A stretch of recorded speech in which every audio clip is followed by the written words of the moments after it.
Hello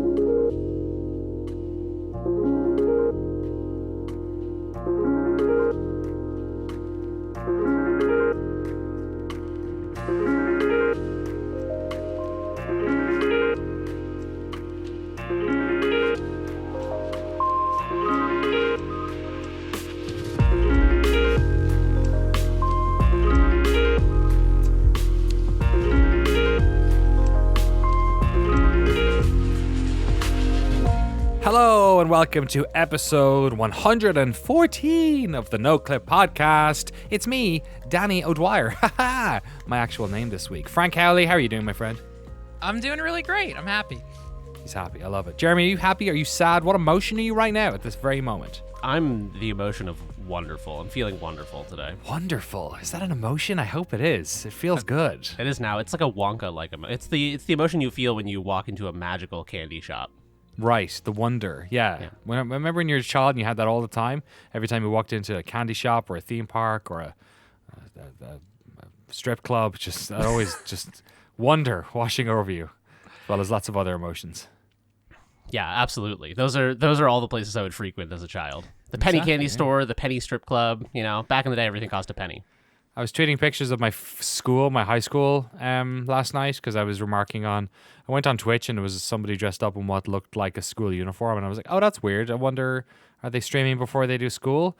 And they were just in Harry Potter cosplay, and it just reminded me that, like, oh, I was in Harry Potter cosplay for the ages of 5 to 18, 5 days a week, but it was just Catholic school, and also so was everyone else in my hometown, all wearing different. It was like we were all different houses, you know. There was the Hufflepuffs over in the Ursuline.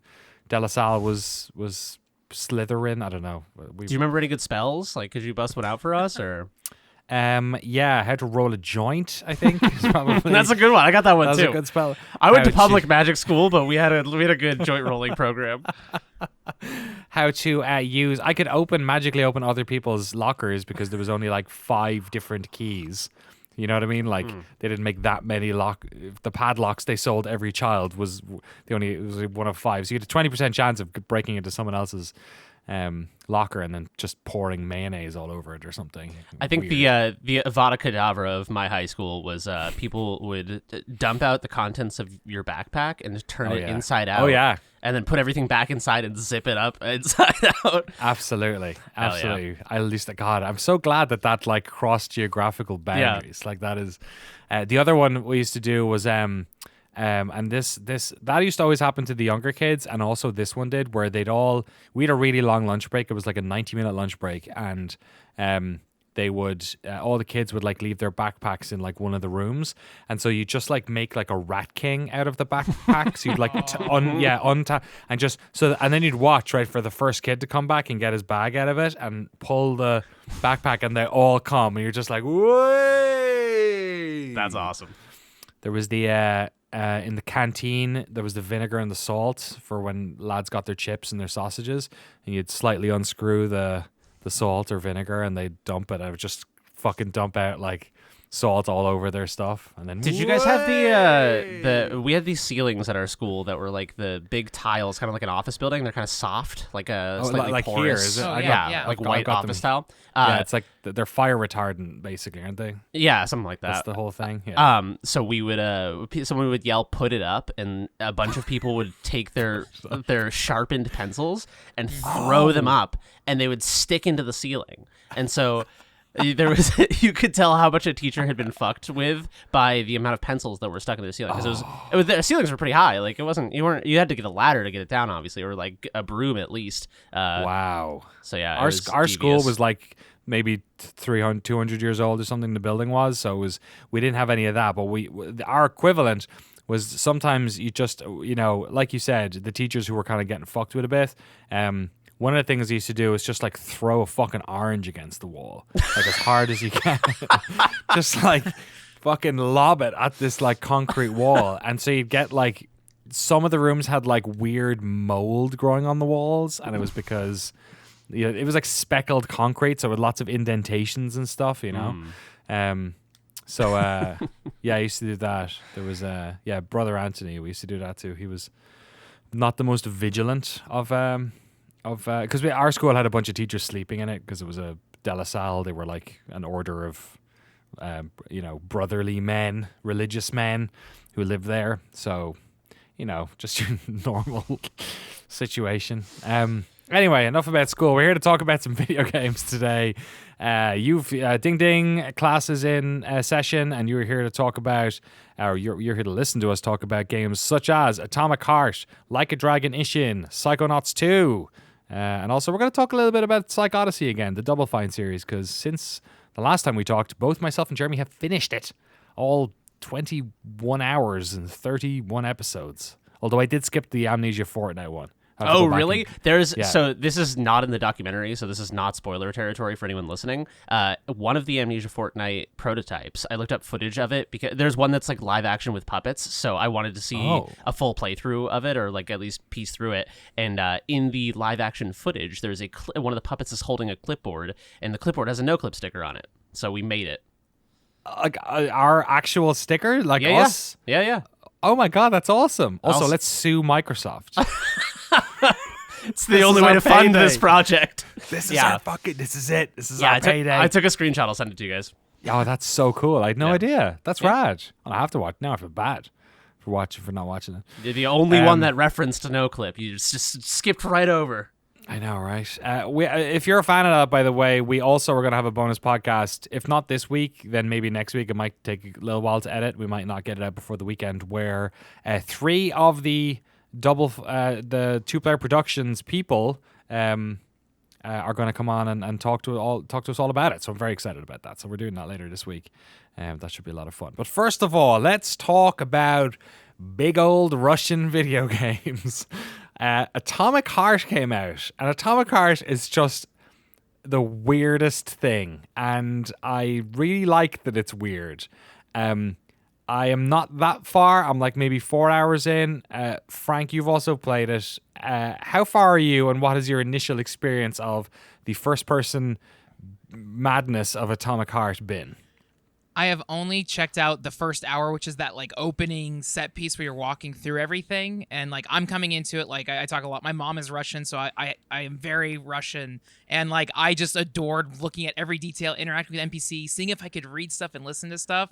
I got to the part where basically the game starts and I cut open like a boar and chickens, beat some robots up, and I'm like, I'll play this tomorrow. So I still don't know what the actual gameplay is, but that first hour of all the retro sci-fi stuff is like, okay, this is awesome. Like a little janky, but I like that. I'm interested, but you probably know way more. Yeah, so that's my taste of it so far. Yeah, it's a weird game to sort of like explain. I've been trying to find out what like touch points this is. So Atomic Heart is a retro futuristic first person, I guess, shooter, which is sort of BioShock in Belarus or whatever. I was trying to think of an alliterative finish to that. Balkan it's Russian BioShock Infinite is kind of the vibe of it. But what I'll say in terms of gameplay, it's super linear, and the game I was trying to sort of imagine or explain as a similar thing is The Order. Do you remember The Order 1886? Of course, yeah. So that was like almost like it felt like a tech demo for the power of the PlayStation 4, right? And because it was so beautiful looking, it was very linear because they had to basically like rein you in. They had to rein in the amount of enemies, what was going to happen, the variances that were happening, and then like the beauty of the skybox. And this is basically The Order 1886, but Russian BioShock, where you are penned in a lot. There is a critical path, and that is it. There is no side questing. There's no open world. You are going from beautifully crafted area to beautifully crafted area. And so that is either going to be okay with you or something that is really going to turn you off. Like it's more linear than like I've seen the Machine Games Wolfenstein's coming up a bit. I think that is something to do with like the fidelity of the faces and how the story is sort of explained and things like that, and maybe also just people are like, yo, these games are European or something. To me, I think that sort of oversells the dynamicism of those games, or like how they're not so linear, like the Wolfenstein games. Even the areas you're fighting in are more arena-y. Like this is very much like, at least in my experience, you're fighting one or two of these robots in like a fairly, I don't know, unimaginative combat area. You know what I mean? It's just, you know, it's timing, swimming an axe, it's shooting guns, it's all that sort of stuff. The sort of the reason this game I think is really interesting is the art design is insane. Yeah. It's so interesting. Like everything, the animation, the statues, the world design, whoever was in charge of like the art direction and the animation and stuff, like this game deserves like awards for that. And for me, it's worth the price of admission. Like that's the thing that I'm really enjoying. I'm really I kind of want to almost get through the combat, and you can even, there's a difficulty setting. It's basically just like don't worry about the combat, keep going, which I might swap to because I'm just enjoying that part of it. There's the intro has a part, and Frank will no doubt remember this fondly, where you are being transported through the sky, for some reason in a car that's being like sort of helicoptered around by a weird drone, and you come through the clouds, not unlike the Hallelujah moment in Bioshock Infinite. And one of my favorite Röyksopp tracks plays, and it's not even like a particularly famous Röyksopp track.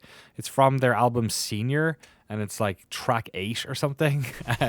But I know it really well, and it starts playing, and it's basically this like robot drone giving you like this like helicopter style going through the terrain, showing you the wonder of the Soviet nation, basically, with all of these very like 20th century statues, alluding to the power of the Union and the Kremlin and the sickle and all that sort of stuff. And it's so like gorgeous, and like, it's very propaganda-y.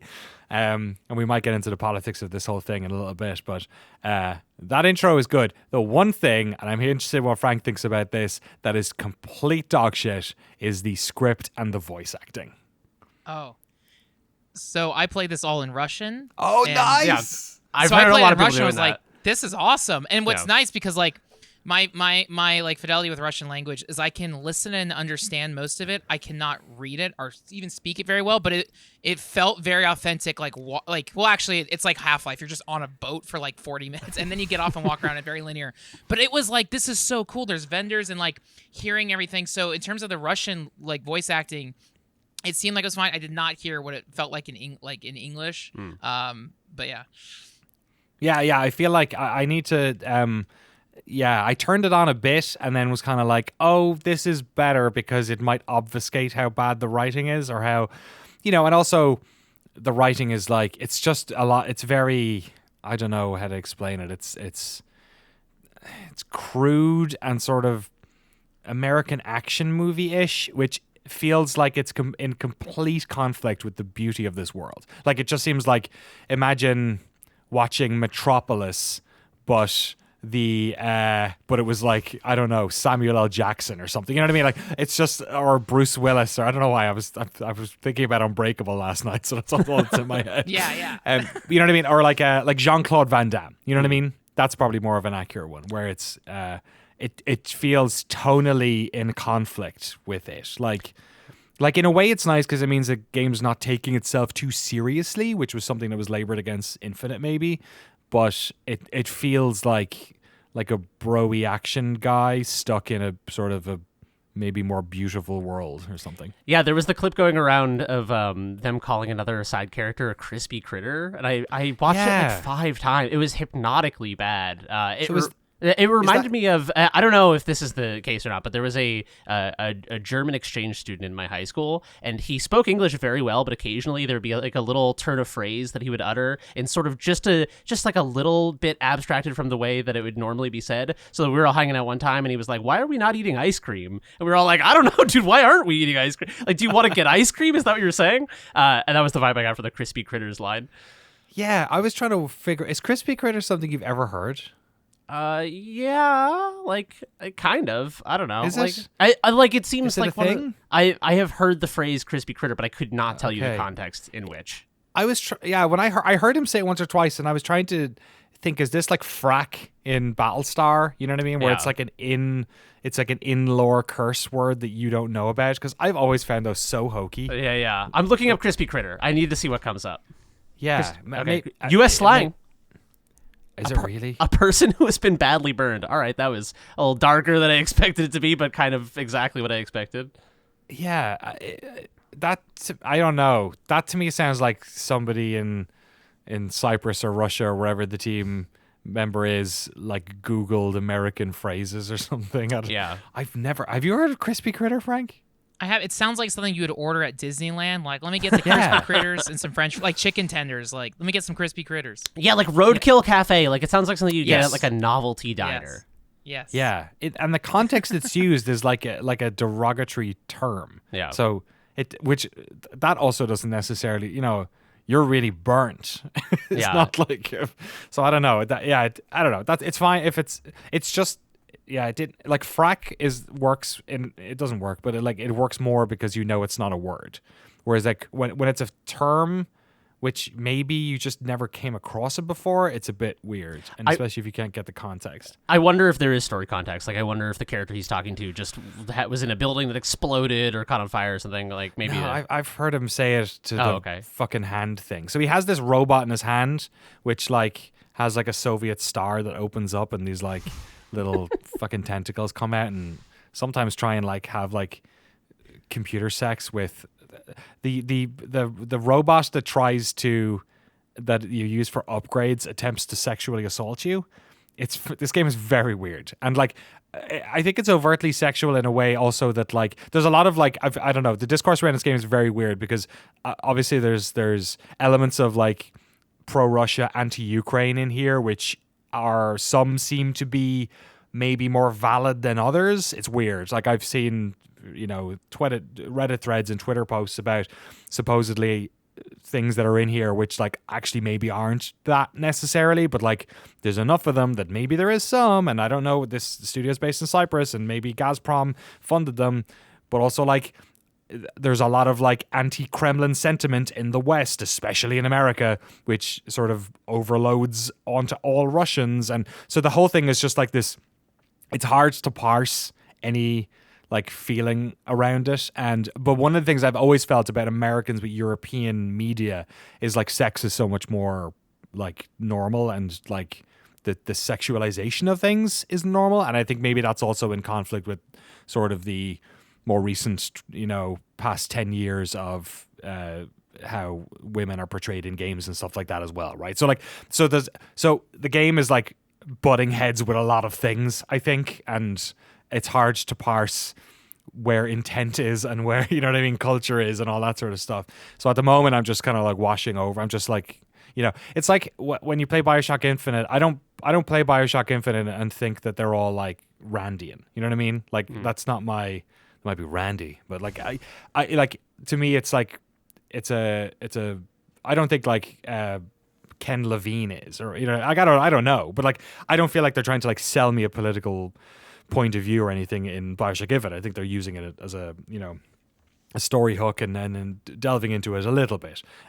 But obviously in this I can't really tell either. Like is the wonder of a successful Soviet Union.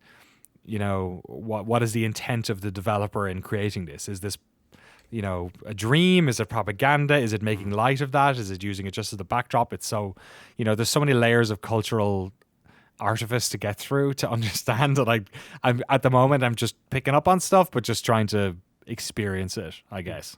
When does it take place? Is it modern day, or is it like, is it kind of ambiguous? It feels like Fallout, where it feels like the future, but like the past. As like imagined in 1950, yeah. Exactly, but if they said it was 2098, I wouldn't be surprised. You know what I mean? It's alternate 1955. Oh, okay. Oh, is it really? Yeah. Cool. Wow. Okay. There's a plaque. There's like a whole memorial where they even say like, oh, World War II happened and the Third Reich did horrible things, but the Soviets, we built a sky city to escape everything, and the greatest scientists are here. So, but yeah, like comparing it to Fallout is very like that retro sci-fi futuristic stuff is 1950. Yeah, because the last thing they have is Yuri Gagarin going into space. But I figured that's just where their little museum ended. I couldn't tell. That's interesting. Yeah. It's weird. It's like it's really, really the sense of scale that they do. Like there's a building you go into, which very much feels like. I'm trying to remember where in Warsaw we went. Yeah, I don't think we went to. Yeah.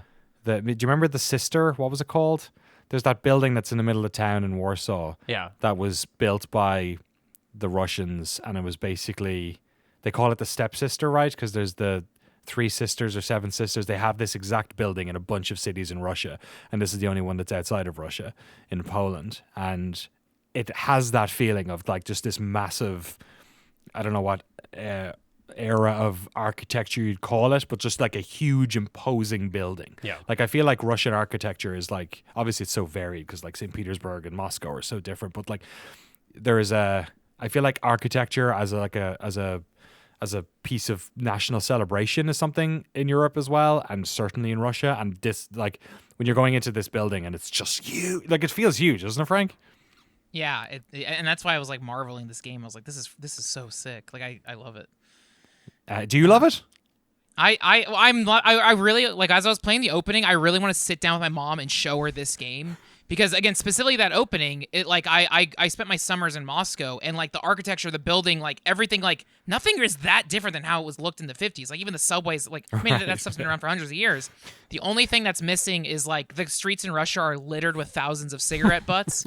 Other than that, Atomic Heart like looked the same. And instead of robots, it's just like military with AKs on the streets. Right. But other than that, it's like straight up like so like again, I get excited like as awful and horrendous as Russia's politics are right now and globally, like there is something exciting about seeing that representation in gaming or a game made by Russia where it's like, holy crap, like my mom could sit with me and enjoy this or at least like understand this more than any other video game. Like, and that I am like really excited to play it. And you know, with any Eurojank like involved, like I kind of am, I'm really charmed by it. And like, again, maybe this game is filled with horrendous stuff. The opening thing, like I feel like there's like some amnesia subplot or something. The main character at some point says Mein Führer, and it's like, what is this leading to? Like, it was like a weird, like, something. It was like, what the hell is this going on? So I don't know, but I do want to play more of this game and also see what the gunplay is like. Yeah. Yeah, I'm not. Yeah, exactly. The gunplay stuff is sort of only kicking in for me, but I think like I have to say like I have a big qualifier on this game in that like it is profoundly linear. Like this feels like a tech demo that you are playing in my mind. Like, and they're adding in systems and stuff, but like, you know, if you compare it to any other contemporary first-person shooter, it is, you know, it has the order linearity that you're maybe not so used to. And if that is going to be, you know, this is more linear, it feels like than like a Call of Duty release. You know what I mean? Like, or it's in that same kind of ballpark. But if the world and the art style and that type of thing is what you're into, then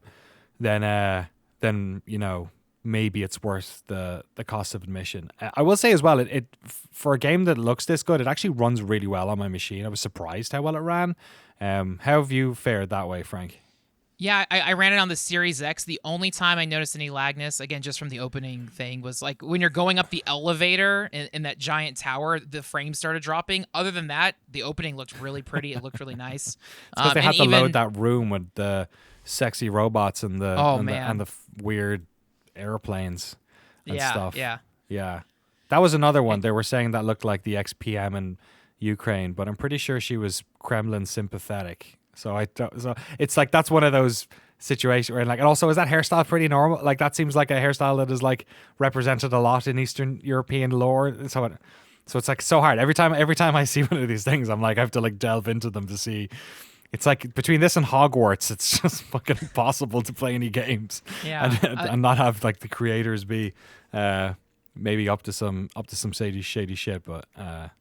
Yeah, I don't know. I can't say much. I don't know much about Mundfish. I think they're based in Cyprus, but they're probably, you know, there's a lot of studios that are based in Cyprus because they have to be, especially with the current financial what do you call them, restrictions on Russia. So a lot of studios ended up in places like that. So I don't really know.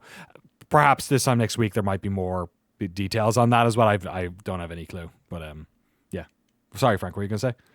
No, I think that's it for now. I do want to play more of this, so if I play more, I'd be happy to report on it. And yeah, and I really do want to sit down with my mom, and I'll be interested to see what her take on it is, or if she marvels at it all, or says if this proves either way. So we'll see. If when you're swinging the axe, you can literally chop off dead bodies' limbs. So make sure you show her that. Yeah. Yes. Definitely. Yeah. When you're maybe just play up till like the soda robot comes down and gives you soda in the intro, and then be like, Yeah. all right, mom, you get the gist of it. No, get up to the Yeah. point where the upgrade robot tries to sexually assault you, and Oh man. and then you kind of assault it. It's very, yeah, it's hard. There's too much noise happening when I'm playing this game in my brain. So for now, I'm just, you know what it's like? It's like a Lars von Trier movie again. I keep bringing him up with. I brought him up with Kojima and Death Stranding because it was kind of like just like how to interpret art, even if you don't really know what the fuck's going on. Like, this is another example of, I think it's weird when it comes to games, we're so qualitative about them that like the only way we talk about games is whether or not they were good or bad.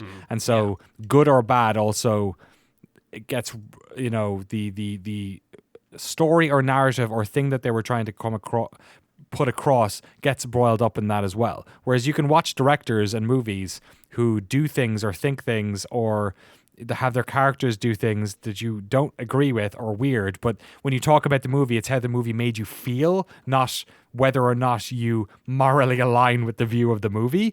And we're not very good at that in games, I think, because of just we are so qualitative about whether or not we like them or not. So to me, this is another one of those. And I'm not saying that in relation to the politics of the game or anything, because who fucking know, the jury's out on that one, especially with regard to the illegal invasion of Ukraine, which is absolutely horrific. But I think part of me is trying to just like, sure, like I'll just, okay, weird upgrade robot, you know, I'll think about this in a couple of hours once I've completed this game. I also have no idea how long this thing is, but I wouldn't be surprised if it's super short. One interesting metric is this game's on Game Pass, so it is. immediately stoked to get it. You get an achievement for just doing the opening. Like that's after you go up the tower, hang out with the sexy robots, get your upgrade ship, come down and get in the flying car. Once you get in the flying car, you get your opening achievement. Only like 59% of players got that far. So a lot of people started the game, got stuck in the boat, and was like, screw this, and turned it off. That is crazy. Yeah. It says it's about 14 and a half if you do the main story. A lot of the quests are just the most boring fetch quests as well. It's like, it's not a great game. It's not a great first-person game.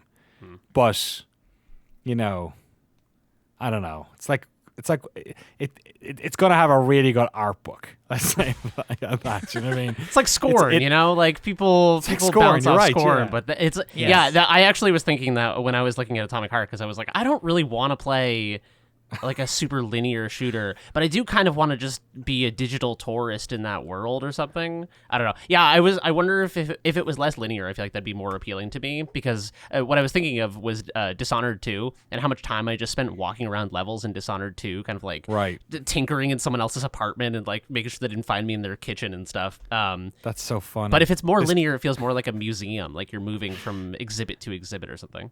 I think if you were to have an immersive sim scale or a first person, like, you know, I don't know, things to do scale, on one end you would have Dishonored 2 and on the other end you would have Atomic Heart. It could, like, I hear what you're saying, like in terms of what you're saying about like looking around the world. Yeah, it's one of those, but in terms of how it plays, it's like it's a fairground ride. It is that. You were like strapped in, and you know, I'm only 4 hours in, so maybe it opens up, but it feels like we're doing a documentary on Redacted right now, and one of the things that they were talking about was how back in the original version of this game, which came out on a PS3, they couldn't spawn in more than like 8 enemies at a time because of memory issues. This game seems like it can't spawn in 2. So that's where you're at, kind of in terms of action on screen. I'm interested in what people think. Podcast at noclip.video if you have any thoughts on Atomic Heart. To another part of the world, real international day for video games here. Like a Dragon Ishin is finally out. Frank Howley, you played it over the weekend. How are you enjoying this trip into not Russia's past, but the other side of your family, samurai? I am very, very happy. I've been waiting for this game for a while. I mean, even as a Yakuza fan, the samurai version of the Yakuza series has never been translated or ported over here. You could import them, but it's not translated. Right. So, Like a Dragon Ishin is a remake of a 2014 a Yakuza game. This is more similar to like when they did Yakuza Kiwami, which was they remade the OG ones and then added a ton more content. So this one takes place in the late Edo period. You're a samurai. What I like about this version is you're still playing as Kiryu, the main guy, but it's like a great ancestor. It's the same exact face, funny, like characters and same there will voice. be yeah, same voice and same characters and archetypes. So Majima, the kind of crazy loose one's a crazy samurai in this. You're so it's kidding. It's very funny. That's cool. cool. And again, the reason I like Yakuza games is the A plot is always like so serious, so somber. Instead of Yakuza clans, it's like, it's like houses of samurai and they're trying to take over the government and it's like, class systems and all that. But the side stuff is so silly, so adorable. So I think I've put about 7 to 8 hours into this game. And the game really opens up after, like every Yakuza game, after like 4 hours, in this game specifically, Chapter 4 is when you suddenly have like a lot of your mini games, a lot of your like XP progression systems, and now every street corner you run down, a side quest pops up. There's silly mini games. So the combat in this game, one thing to focus on, similar to all the Yakuza games, there's different fighting styles. What I love about this game is you can play it as a brawler, so you can do your beat 'em up like normal Yakuza games. You can do sword styles, you can parry, strike, slash. You can just straight up use a gun. They give you a gun. If you want to, you can stand like Indiana Jones. You can stand far back and just blast people. Is it and like it's a like flintlock gun or? Yeah. You get like different guns. You can upgrade it, but like some kind of basic old school gun. So most of the battles, I just spam my gun and shoot everyone, and like it's a the good funniest. samurai. Yeah, it's the funniest thing in the world. There's another one called Wild Dancer, which is sword and gun, and you are just spinning. That's your like Gun kata, AOE almost. Yeah, you're spinning around shooting guns. It is so over the top and silly and funny, and like legitimately great. Like what I like about these Yakuza games is like, again, it's like every side quest is like an episode of an anime or a manga chapter where it's like I've already done stuff where you walk into a brothel and then you get accosted by 3 large sumo wrestlers who want to take your money, and so Kira has to fight them off. You're giving dog food to dogs on the street. There's a whole farming mini game like Stardew Valley or Harvest Moon, where you have to a girl's family is going to be evicted or kicked out of their home, and so you decide to help pay off their mortgage or whatever by building a farm and cooking food and selling that. And it's just like there's also a brothel mini game where you can charm ladies and for a nice evening. And That's so not how brothels work. Fred. That was the, oh yeah, that was no, the you most have to polite pay a way lot. to explain a brothel. No, you do have to pay, but it is well. I'm worth it. imagining Frank is like the promoter outside of a brothel, and he's like, "Hey, fellas, would you like to come in and maybe try to charm some of our ladies?" Or like, what the hell are you talking about, dude? What is this place? Yeah, it's great, and I'm honestly surprised because So the naming convention of these games are very confusing even for me. So like forever there were Yakuza. I think even in Japan they're always referred to as Like a Dragon. So this is called Like a Dragon Ishin. Last year or 2 years ago was like Yakuza Like a Dragon, which was their big JRPG, which was incredible. It's called Like a Dragon Ishin, but this is in the traditional beat 'em up style of the old Yakuza games. So it's not JRPG, it's not turn-based. It is you enter an encounter, the fight starts there on the street, and you beat up, like very much beat 'em up action RPG. It's really funny. It's super fun. Again, it's one of those games where I got like 20 minutes before I have to go to this meeting or something. Okay, let me just get a quick round in, or let me just do some progression. So I am very surprised, impressed with it. Oh, and the other thing too is I felt like I was a little bit burned by Judgment and Lost Judgment, the other Yakuza spin-off series by this team, by Studio RGG. Those games are very like somber. There's a lot of like stealth, detective, mystery, thinking. I don't like doing that stuff when I play games. Whereas this is silly, goofy. Again, still has a straight story, but what I like about it is I got the deluxe edition, which has different cosmetics, and I'm playing the entire game just as a chicken. you can have a chicken head on.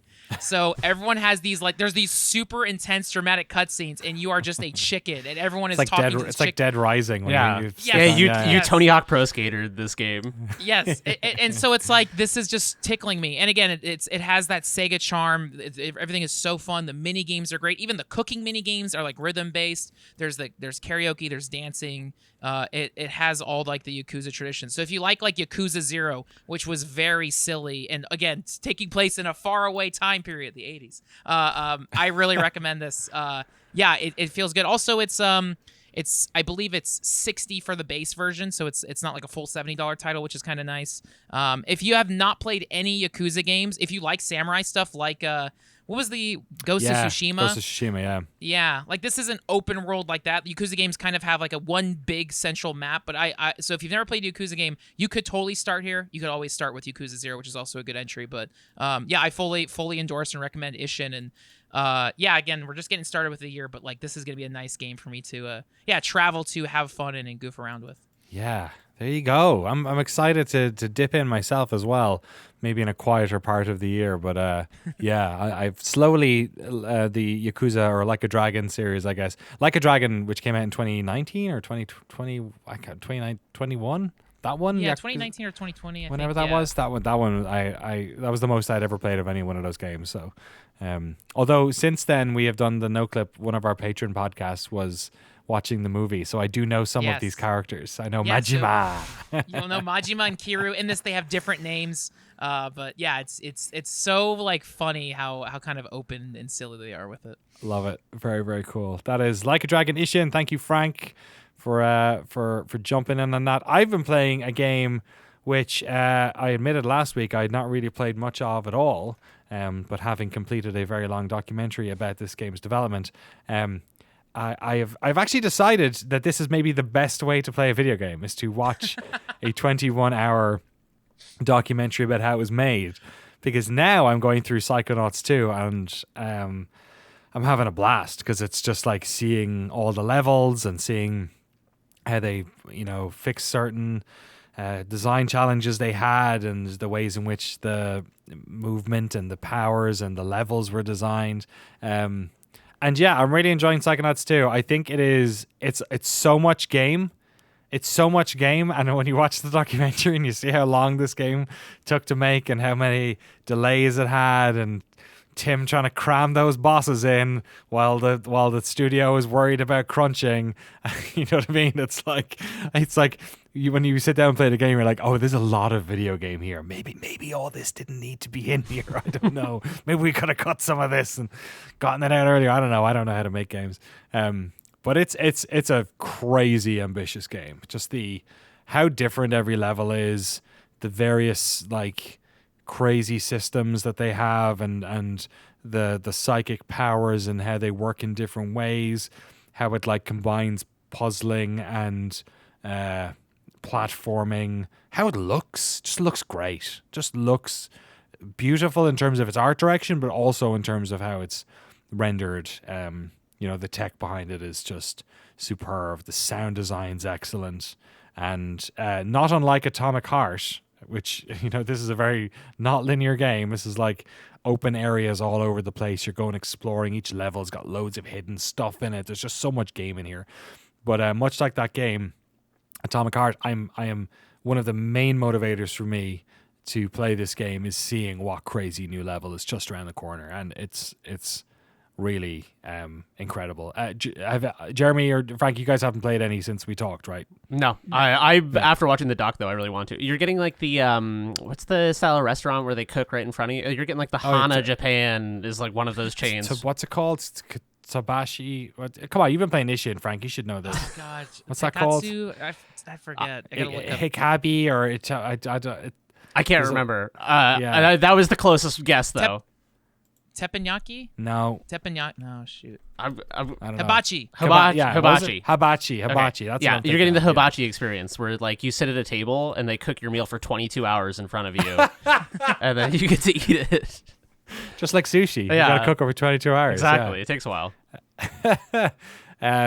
Last week we posited the question whether or not this would be a Steam Deck game. That is what I'm playing it on. Cool. And despite the fact that it only ticked whatever 2 of the 4 boxes.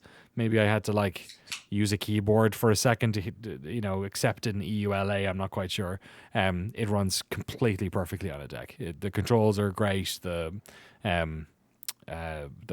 performance is super. It drains my battery like a motherfucker, but like that's to be expected. It's all that psychic energy in the video game, and it's cool. I'm looking forward to levels that come up later that I've obviously seen in the documentary, but I don't feel like it's spoiled anything for me. There's so much in this game that like even areas that I'd seen a bunch of, like Hollis's brain, there was loads of areas that just didn't come up in the doc because there's like 8 different levels that are like, the game is so big.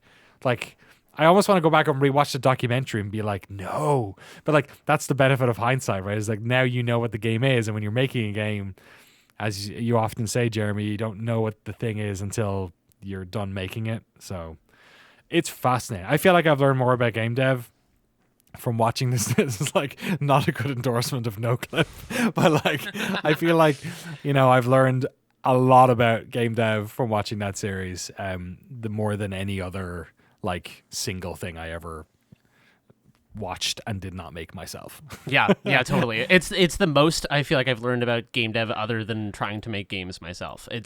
Because it's so hard to capture those iterative moments too. And I think that after you've worked on a project for years and years and years, you tend to kind of like self mythologize. Like you don't remember that the salient memory isn't, oh, and then we went back and forth about this one thing. The salient memory is, and then we landed on the right solution and we went forward with it. You know what I mean? So if you're looking back 2-3 years on a project, you're probably not going to be like, oh yeah, and then we like got in a big argument and so like pushed back on this thing, because I don't know. I personally like getting criticism is a difficult thing for people who do creative work. I think I've imagined that anyone who does creative work feels that way. And so I imagine if there was sort of like a contentious conversation about some of your creative work, it's almost like traumatic. Like you might want to just like bury that and be like, oh yeah, we like figured it out somehow. I don't really. It's kind of fuzzy how it went down.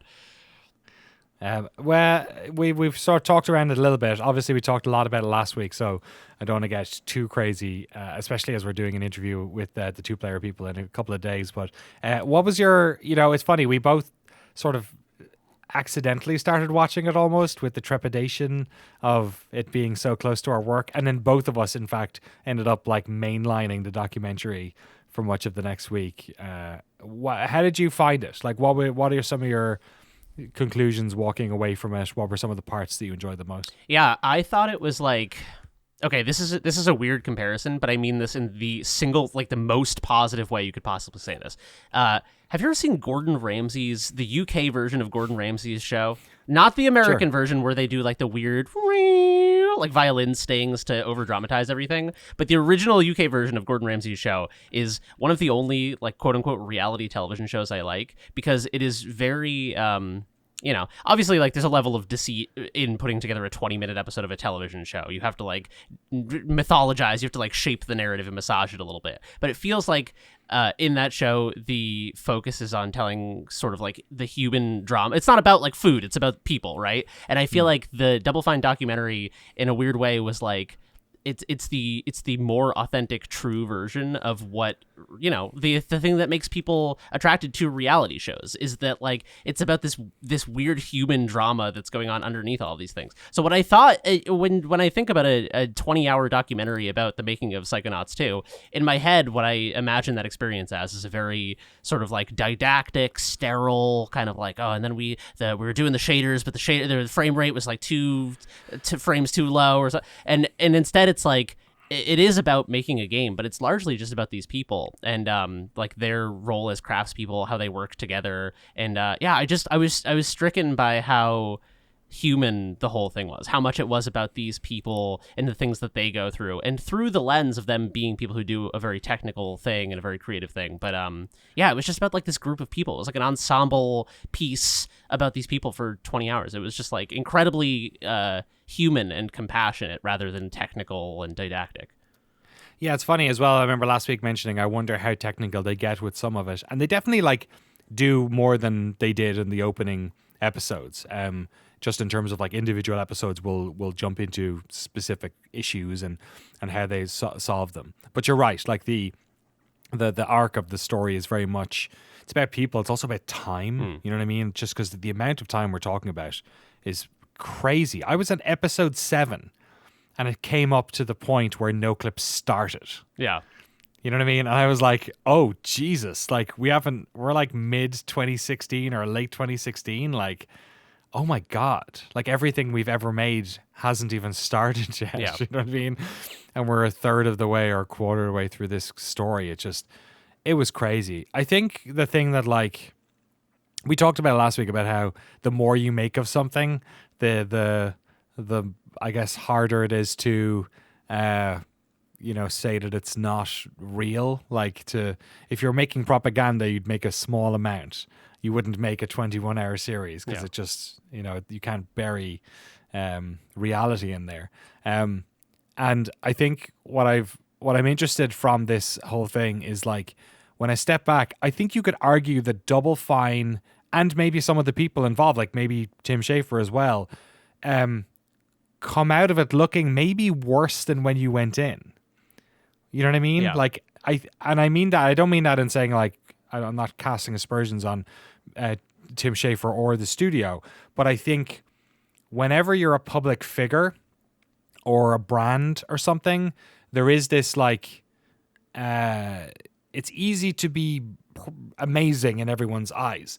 You know what I mean? Like, it's easier to be this idea that is very, like, positive.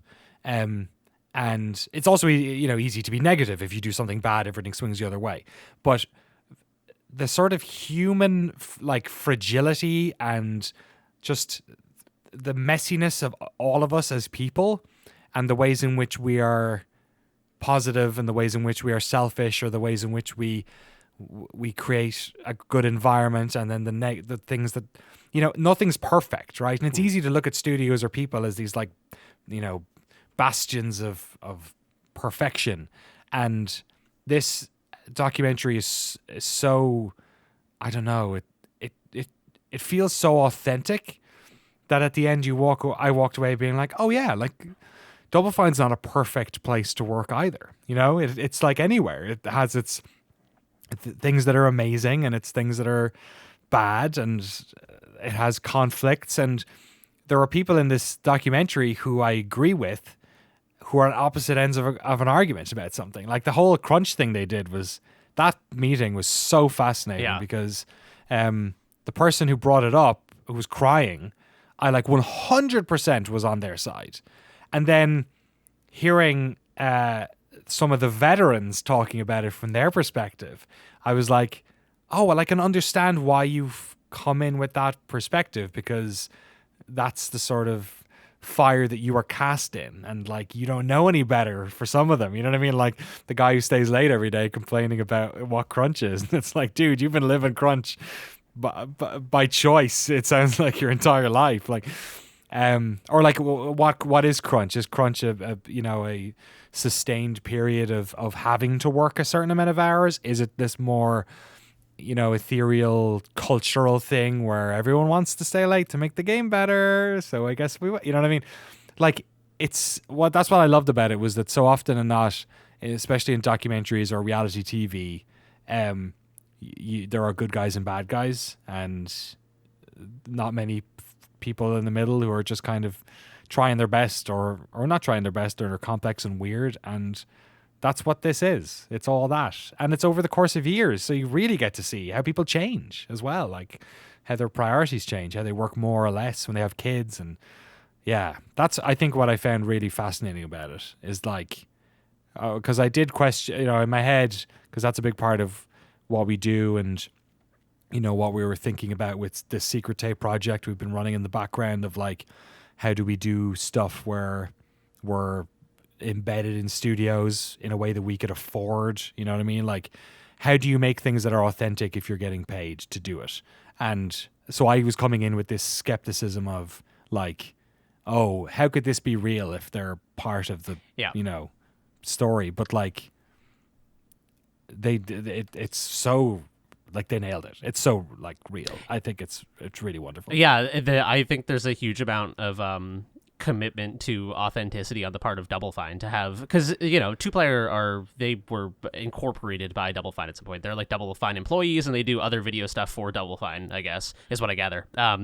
We'll find out when we talk to them. I have a million questions for them. But the interesting thing is just like you said, it's when you film for that time scale, you get like little bits of the truth leak through, and not only that, but also you get these narrative threads that you can't get in a shorter period of time, and those are the things that I think are very revelatory about the way that someone is like like there's a I won't spoil anything from the doc, but there's a character who has some like contentious moments with a lot of the other characters in the doc, and they do a really good job of leading you up to it with sort of no prejudgment about that person. Like there's this person who has conflict with a bunch of people. When you first meet them, you're like, oh, they seem like a normal, like nice kind of like, type A personality, but like very driven and stuff. But when the conflict erupts, it starts to reveal this other side of them and the way that they relate to other people. And it's this kind of like, I don't know. It takes a real sense of courage from the studio side, because like you said, when you don't get that look inside a studio, it's easy to assume that it's like a paradisical place or a horrible place to work. But the idea is that it's like very sort of binary, and those little bits of nuance where there's like an awkward meeting, or like they're like, we really want this to be great, so you're gonna have to work more than maybe seems ethical or whatever, or I don't know. You just get these little bits of nuance where it's not easy to be like good studio or bad studio. You know what I mean? Like you come like Danny, you've talked about how there's this sort of populist notion where people form an idea of a studio and they're like, oh, like Bethesda good, no, Bethesda bad. And I think that this shows how kind of inaccurate and unnuanced that perspective is, because ultimately it's the aggregate. There's no one person who's like making it good or bad. It's sort of the aggregate of all of these forces coming together and people trying to like make something good. But then how the line gets moved, especially with creative work, where it's like, oh, I'm lucky enough to make video games, so I should feel okay staying late to work really hard on this video game because it's what I care about. This is like a dream job. Some people have to do spreadsheets or whatever,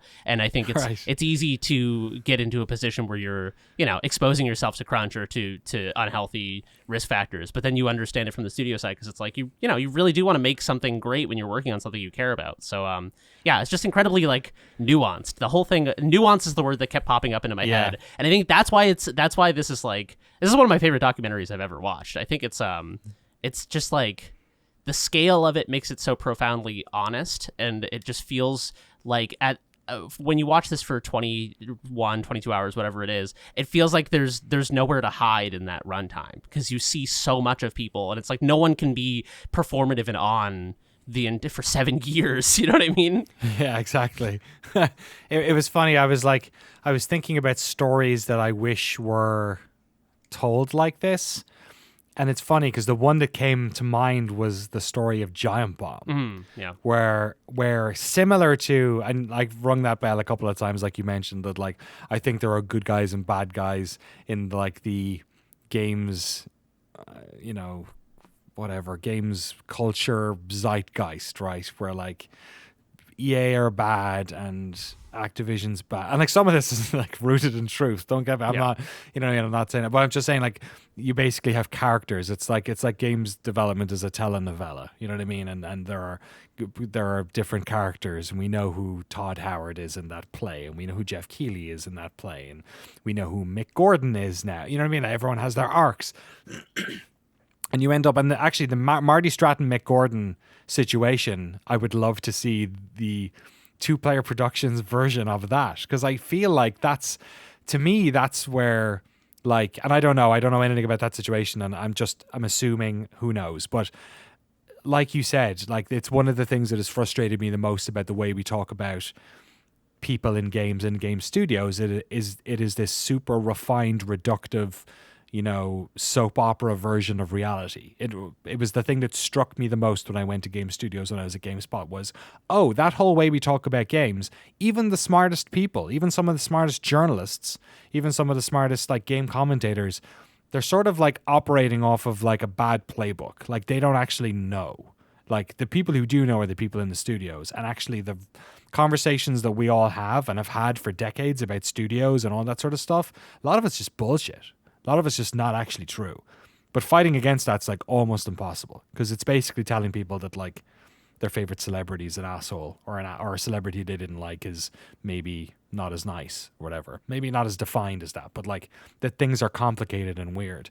And that's what I felt like was like, oh, this is how you tell the story of Giant Bomb, because people really want to know why things happened, why things broke apart, why people left when they did, why all this, and this. And that's the reality is you don't know. None of it's on the internet. None of it exists in videos. You can try your best to interpret it, but what happened when the cameras were off and what happened in any office, like I think about myself at GameSpot, the people who I got on with and didn't get on with. You know what I mean? Like myself and Mary Kish had like a really difficult professional relationship for a while there. And I don't think it was her fault, and I don't necessarily think maybe it was I'm a rough Irish guy, right? I think it was management put us in a tricky position where we were in conflict with each other, and I'm grateful that over the years we sorted that out. At least that's my recollection of it.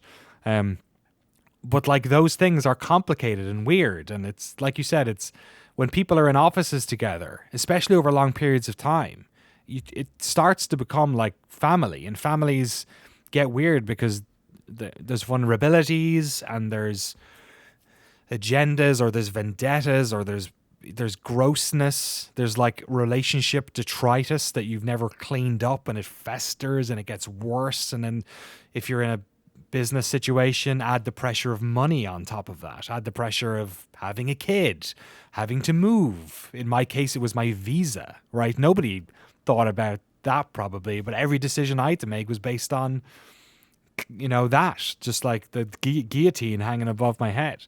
So that's what I really like about it. To your point, is the sort of the honesty that in which it shows all these people. And yeah, there's even one guy in here who's like very I don't know the types of people, but he's very like logical, like organized. He's not one of the main guys, you know what I mean? But he's what you probably know what I'm talking about. And he seems like he's maybe not a great fit. Studio, you know what I mean? But you start to see what he brings to the table, but also the conflicts that might happen because of the way in which he communicates, the way in which he comes up with ideas. And like even the way it's funny. One of the things, this is a bit of a ramble there, but one of the things that comes up a lot in our stories, in our docs, is when there's conflict between like level design and design, or like environment design and gameplay design. And it comes up in this as well, where no one's quite sure who's steering the car. Yeah, just a really great piece of work. Yeah, it's funny again, I'm trying to talk around spoilers because I think people should watch this and be as unspoiled as possible. Although, it's real life, so if you read a news story about Double Fine, you might be spoiled. But there was a moment where that character who has kind of a contentious relationship with some of the people under them, one of the people under them who they've kind of butted heads with, acknowledges that this person who their contentious relationship is ongoing, says like that person has an incredible wealth of knowledge about video games and how video games are made. And I thought that was really cool because it kind of it invites you to feel empathy for a person who you're kind of like, come on, dude, just be cool and like creative and weird like everyone, like stop being a stick in the mud. And then you realize that, some of their uptightness is probably grounded in seeing projects get canceled or projects go like not as well as they could have. And it's almost like you start it's like when a villain in a movie is like, oh, you don't know, like the government like almost like they killed my whole family, and you're like, oh, that's why you're a villain. Is like, like in The Rock, Ed Harris's character is like fighting for a bunch of veterans who got screwed over by the government, and you're like, yeah, he's gonna launch like poison gas missiles at the United States, but like he's kind of got a point. So yeah, I don't know, it does a really good job of humanizing people, even when you might align with the people that they're kind of pushing back against. And yeah, I don't know, I just think that there's something so honest about. We talked a little bit about this last week, but the way in which the like wildlife photographer thing happens, where you recede into the background and the people don't even notice you. It comes off. Yeah. So, some of these conversations that they have where it does get contentious, it feels to me like they're the kind of thing that if this documentary crew had showed up a week prior, they might have been like, hey, can you guys get out of here? But instead, I feel like they forgot they were in the room or something, because it's such a normal presence of having the camera there that after 4 years of that, they're like, hey, man, like, this is fucked up. Let's talk about this. And they're not thinking like, oh, boy, this is on camera, because everything's on camera. So, you know, like, you can't constantly be filtering your behavior for 7 years or whatever. So, there's just a level on which the scale of the production of this piece is what makes it so impressive, because it becomes like truly like a fly on the wall in a way that is so hard to capture with a camera. Yeah, I think you can't give like the studio leadership, you know, everyone who was on camera, you can't give them enough credit for allowing this to go on and then doing it the way they did it. You know, it's super special. It was also a little bit like editor triggering for me when COVID turned up and we were all in Zoom calls again. Totally. I was like, no. Totally. And then it's very funny that the last episode's like an hour and 45 minutes. Yeah. I thought that was a real fake out, you motherfuckers. Somebody just needed to finish that last episode and just threw it all in at the end. But yeah, what a great little thing. What a wonderful thing. Yeah. They should release a Blu-ray version or whatever. Yeah, they might. The Double Fine Adventure is on Blu-ray, so I wouldn't be surprised if this gets a release. How long was that? I don't remember. I haven't seen the whole thing. It's funny. When we talked to them for the podcast, I have to thank Two Player, because I've pulled so much of their footage over the years.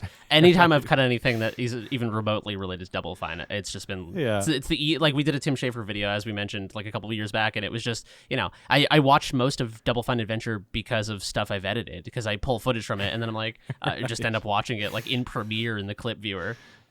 Throw up the lower third. Yeah. It's like them. It's whenever Area 5 pop up as well in something. Yeah. It's like you gotta give respect. They're the OGs. All these folks doing this before we were. So definitely blazed the trail.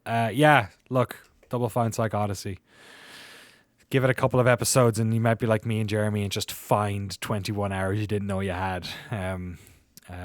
Go check it out. I'm excited to talk to those guys later this week. Just one more game I want to cram in here, I think, before we shut it off is Birth, which was a game that I played at was it in my video when I did Summer Games Fest stuff? I remember Animal Well and a couple of other games I talked about. Birth is a game that is made by Madison Karth, Karrh. I don't know. Karth? I don't know. Sorry, Madison, if you're listening to this or watching this. It's a great little game. You should look it up on Steam. Birth, you'll get the vibes of what it is almost immediately. It is a puzzle game set in a beautifully illustrated world of like skulls and insects and objects of affection and books and typewriters and houses and coffee shops and things like that. And it's basically you're traveling through this world just omnipotently. It's 2D, solving puzzles to basically create a friend out of bones, discarded bones and organs, because you're lonely in a new town you've moved to. And everything is like goat skulls and, you know, rabbits with no eyes because they're taxidermied or whatever. You know what I mean? It's if you look up the trailers for it, you'll get an idea of the look of it really immediately. I'm absolutely loving it. I think I'm almost finished it. I've played for like 2.5 hours maybe. Super cool game. It's under $10 on Steam. Can't recommend it highly enough. I've really, really enjoyed it. I've been playing on a PC though. I've not played it on Steam Deck. It seems like a mouse and keyboard. It seems like a mouse kind of game. So don't know if it would work on deck. Maybe it would. I don't know. I actually bought it too. I haven't played it yet, but I actually bought it. Oh, cool. Yeah, I thought it looked really cool. Yeah, super neat game. Really enjoying it. Frank, did you have anything else on the list here? Was there anything else you wanted to talk about? Yeah, I mean, I guess quickly I can mention the last Nintendo Direct, they added a lot more old school emulation stuff to their like expansion pass, and I was eager to check that out. So what I actually ended up doing is I got the Nintendo Family Plan, because you can add 8 people to it. So I got it, and then I added a few friends to it. And so my friends and I, Brian, Jared, Carlos, and some others. Your chosen family. Yes, that's right. Just like Fast and Furious 10's coming out this in May. Can't wait. But yeah, my big dogs, my crew. We messed around with the N64 on Switch emulation, and it's a little janky, but I really like it. How it works is you boot up the N64 app on the Switch, and then you're the party host. You invite 3 of your friends to join in like a lobby, and then from there you pick which N64 game you want to play. So it makes it so easy to swap in and out of games. That's cool. So I wanted to play GoldenEye multiplayer because they don't have online multiplayer on the Xbox version. So I wanted to get it, but immediately the controls for old school GoldenEye it sucks. It's so bad. I didn't know. The Xbox version, it plays great. The Switch version still has the N64 controls. Right. So we all started playing, and we were all just screaming that we didn't know how to, like, you can't strafe, and nothing makes sense. But it was the chaos of like being a kid again, playing N64 games and screaming with your buddies. So that was really fun. Mario Kart 64 holds up great. It's so good. But the real gem is playing Mario Party through Switch Online. Oh, works cool. so well. It was so. Is there voice then as well, or were you doing that on Discord or something? we just hop on Discord. Right. But it works really well. There is sometimes there's audio lag or actual latency, which doesn't work great for Mario Party. But it's so fun. So I was hesitant. But I upgraded to the family plan, and I was able to give my friends access for free to play N64 stuff. You can do Game Boy Advance stuff, Boy, yeah. So wait, you're in a family plan, and then you're all playing in the same lobby? Yes. You'd think that Nintendo would be able to stop that in particular. I guess maybe, you know what I mean? Like, that's like everyone watching this like on Netflix at the same time. It was time like or Netflix. something. Yeah, I feel like Nintendo's so far behind on all of their online stuff that it's like. Maybe I don't that's know. just part of how a family plan works, I guess, is that it's multiple passes. I don't know. Yeah, and then I saw something where Xbox announced that they're going to put Call of Duty games on Nintendo moving forward. Yes, 10-year. They signed an agreement. 10 year. Oh, is that what it was? Yeah, 10-year agreement to basically say that Xbox games across the board. This obviously with the Activision sort of issues, the buyout issues happening, especially in European courts at the moment. It's obviously part of that. But yeah, they've said for 10 years Xbox games will come out on Nintendo, whatever that means. That's crazy. But yeah, so now I'm eager to see, are they going to port Modern Warfare 2 to Switch, or I don't even know what that's going to mean, but I'm excited the idea of having a bunch of people who suck at Call of Duty jump in so we can destroy them. Fresh meat. Good I times. Right, yeah, but N64 emulation works great. I want them to add way more games on it. There's a lot of fun stuff, and I'm already happy with the price of admission. And Family Plan is a very good way to game with the homies, because the other way is emulators and Parsec, and it's too messy. N64 Switch works well. Frank, you know what? I feel like this would be a good game for you to stream. Have you ever played Space Station Silicon Valley? Oh man, I have. Oh, not. dude, that's N64. It is right? N64. Yeah. Did you? What? Yeah, you didn't do gameplay for us for the DMA doc. No, did you? No. It was for the Rockstar thing. Yeah. I think that was a quick one. No, I feel like you'd like that game. I also feel like it's a very it's just such a silly game. It's got weird little like robots that poop and stuff, and I don't know. Oh, yeah. okay. I not to associate you with robots that poop or Yes. anything. It feels like a silly, fun game you might enjoy. No, there's so many insane throwaway games on those old I mean, we keep talking about Liz and Wiz. It's at Sega, but like just looking back, there's so many weird games that's always fun diving in and just checking stuff out that you always saw on the shelf at Blockbuster or Walmart, but never got. Yeah. But that looks good. Love it. You know who's part of our family? Our Battle Pass holders, who I forgot to mention earlier: James Brown, Jason Drury, Cody Krieger, Sven Huster, Forrest Pruitt, Andy Fegan, Cameron Ladd, George. Ooh, we're all getting involved now. I like it. George Sakotis, Jacob Godserve, and Tohir Tiliev. Thank you all so much for your continued support, mi familia. Current projects in the work over here. Our Vampire Survivors documentary. We're just waiting for that. I think the pustum is cleared customs. The puppet is cleared customs. The pustum's cleared custom. The pustum clears custard. The puppet for our Vampire Survivors doc. Basically, that's the only reason we're waiting now, is we need to get the puppet, and then I need to basically record like the puppet typing on a keyboard and making video games, awesome. And maybe like falling asleep at a keyboard and getting drunk, and who knows. I'm gonna have a lot of fun filming that thing. A new announcement, drumroll. We will also have a documentary on the return of Age of Empires. We interviewed two of the folks at Microsoft about the Age of Empires project, which has been sort of ongoing for the past 5 years. the release of the definitive editions of Age of Empires 1, 2, and 3, and of course the very recent console port, which has been wildly acclaimed as a fantastic version of that game with very good controls. Frank's nodding his head. I know you've been capturing gameplay for it. It works surprisingly well. And we talked a lot about how they did that, the auto economy stuff, the controls, all that stuff.